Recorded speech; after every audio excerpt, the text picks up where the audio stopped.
And I said, the moment I can stand upright, I want to write a book for my sons. I want them to know who their father was, because yet again, I just confronted a serious adversity where 60% of people normally die on the operating table. I somehow survived it.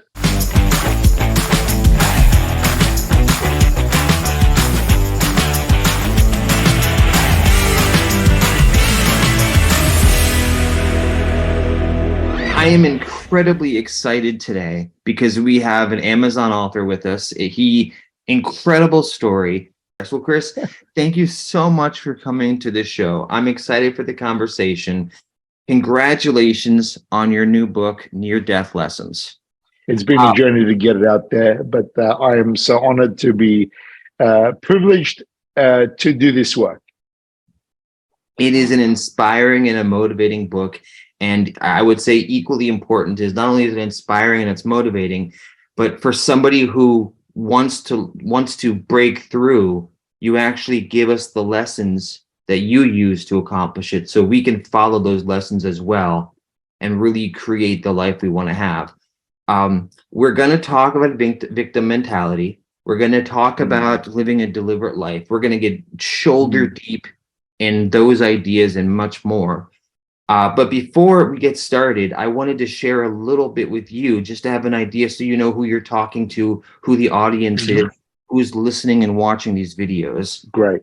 So our audience it's more than half are business owners themselves. And in some cases, that's some with a side hustle, like an e-commerce business, a Shopify kind of business. But another section of that is 7- and 8-figure business owners who they follow us because of our wine reviews, our fine dining reviews, our Broadway reviews. So a lot of people who are watching and listening today are people who are into mindset, who are constantly looking. And as a result, I think they're going to love our conversation today. So this is exciting. So if you don't mind, let's start from the author side of you. Can you tell us, you have written a very personal book. What was the hardest part of writing the book for you? Everyone, those who know me have always, for over a decade, I've had friends tell me, Chris, you got to write a book, man. Seriously, you got some wild stories. Can you imagine the stories I shared in the book? Probably like just, I could write a whole book on just my wild days. and I gave away that many stories. And so I had the brain operation. It almost killed me. The tumor bursted in my head. I couldn't walk, couldn't talk. I was in bed for 3 months. And I knew that the moment I could sit upright on it, just sitting upright takes energy. And I couldn't do that for more than 10 minutes before I had to go back to bed and be flat. And I said, the moment I can stand upright, I want to write a book for my sons. I want them to know who their father was, because yet again, I just confronted a serious adversity where 60% of people normally die on the operating table. I somehow survived it. I'm the lucky 40%. And I just had my operation 1 month before the birth of my second son, Billy. And I wanted my 6-year-old and my new son to know who their father was, because I didn't know how long I've got to live again. I couldn't type though, because all my left side, this is how my left side works, 50 years, 6 years now. And so I couldn't type at the time. I couldn't barely talk. I couldn't even breathe properly. So I just hired a personal assistant, because I'm in the business of hiring staff. And I just said, look, I'm going to rant. I'm going to share stories. I don't have the energy and vigor that I have now back then. I was like, I was virtually broken, mate. I was really in a bad way. And I just said, look, I don't know what we're doing. I don't have any agenda. I'm just going to share these stories. And what I want you to do is capture the stories, tighten them up, and put them in a chronicle order. I'll give you a timeline from when I'm born to now. We'll plot it all. And then we're going to give it to a ghostwriter. And we want a ghostwriter who's going to be somehow able to direct our story, somehow put this thing together. And then we will, they're going to give us the bones, then we'll put the muscles in it, and then we'll build it all up. And that's the journey I went on until I gave it to an editor who completely shut it down. and it took me about a year to correct everything. No kidding. Okay, so How long from the moment you started with your virtual assistant or your transcriber through the editing process, what was the timeline from inception to on the shelf? Oh, wow. So the first year after my brain operation, I'm still writing this book, yeah? Okay. And it's for my sons. Until, because I was in bed for 3 months, I grew 6 fast cancers from my remaining left kidney. So a year later, I'm in the pool, Joe, I'm rehabilitating still.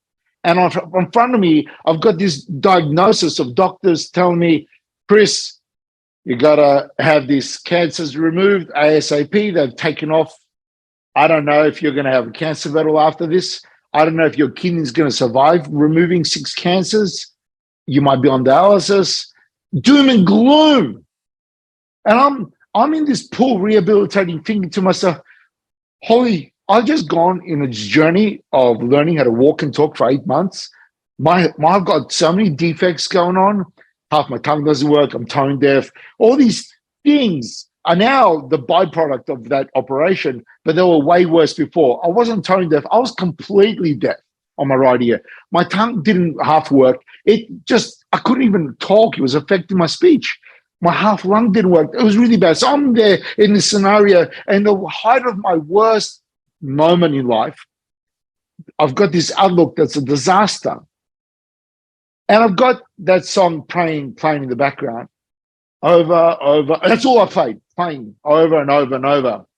And the song was just drilling in my head. I'm trying to run in the pool because I'm learning how to walk properly. And I'm about to confront this adversity again and maybe be dead again. And I thought, fuck, what if no one knows the future. No one knows the future. Why am I buying a future that no one, this is all just estimates, predictions, guesswork.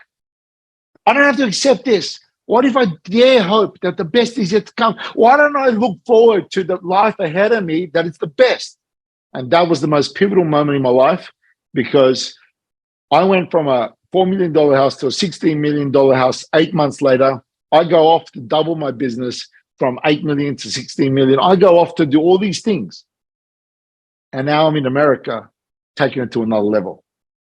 Outstanding.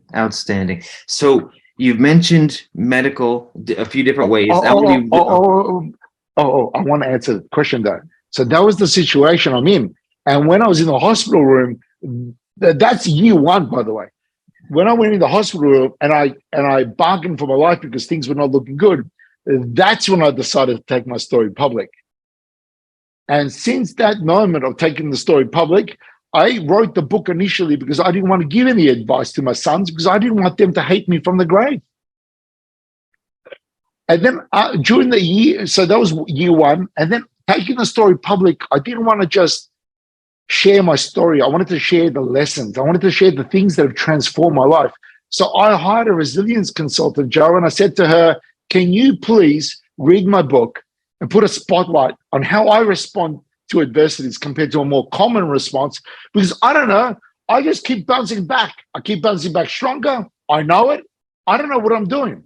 I just know I'm doing it. Can you read my book? She read my book 5 times. Instead of having those 1 or 2 Zoom sessions, we ended up having 26 Zoom sessions. And then from that, we unearthed 11 distinctions. We gave those to instructional designers, of which then they came back to me with the 5 life lessons that I share in the book. Chris Jankulovski's book, Near Death Lessons, is on Amazon now. What I love is we scroll down, there's 5-star reviews, there's dozens of them. We look at the customer reviews, we see the book reviews, how many people have been inspired by this book, have changed their life by this book. And as we hear Chris talk, Chris, we hear the passion and the excitement and the inspiration in your voice. So your new book, Near Death Lessons, if we want more from you, where do we find you? What's your website? Where do we find you on social media? Where can we get more, Chris? Sure. So I'm building chrisjankulovski.com. I never thought I'll ever use my surname, but because all these media attention and everything is coming to my personal name. So you can go to chrisjankulovski.com ideally, and then you'll be able to access other things.